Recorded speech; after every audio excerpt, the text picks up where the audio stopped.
পূর্ববর্তী যুগে এক বাদশা ছিল। তার কাছে একজন জাদুকর ছিল।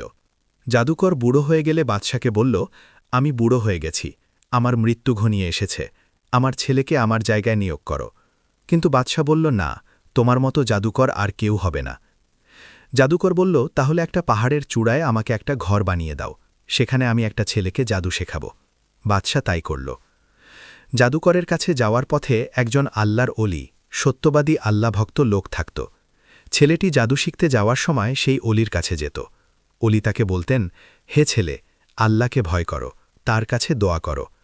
ছেলেটি তার কথায় প্রভাবিত হয়ে জাদু শেখার পরিবর্তে আল্লাহর ইবাদত শিখতে লাগল।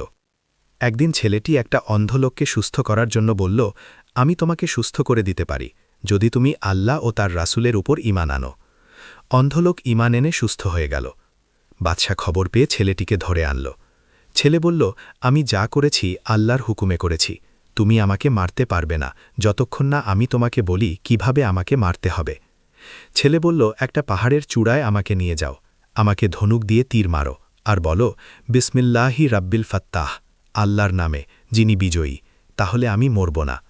বাদশা তাই করল, কিন্তু তীর ছেলের দিকে না গিয়ে বাদশার দিকে ফিরে এলো। বাদশা ভয় পেয়ে গেল। ছেলে আবার বলল, আমাকে সমুদ্রে ডুবিয়ে দাও, আর বলো, বিসমিল্লাহি রাব্বিল কাহার। বাদশা তাই করল, কিন্তু ছেলে ভেসে উঠল, আর বলল, আমাকে মারতে হলে আমার কপালে ছুরি দিয়ে আঘাত করো, আর বলো, বিসমিল্লাহি রাব্বিল আলামিন। বাদশা তাই করল। ছেলে শহীদ হয়ে গেল, কিন্তু তার শরীর থেকে রক্ত বের হয়ে গিয়ে সব লোকের উপর পড়ল, আর তারা সবাই ঈমান এনে ফেলল। বাদশাও শেষে ঈমান এনে বলল, আমি ঈমান আনলাম রাব্বুল আলামিনের উপর। এভাবে একটা ছোট্ট ছেলের ঈমানের কারণে পুরো জাতি ঈমান এনে ফেলল। শিক্ষা: রাসূলুল্লাহ সাল্লাল্লাহু আলাইহি ওয়াসাল্লাম বলেছেন, যে ব্যক্তি আল্লাহর জন্য কোনো কাজ করে, আল্লাহ তার জন্য পথ সহজ করে দেন। সহিহ বুখারী, সহিহ মুসলিম।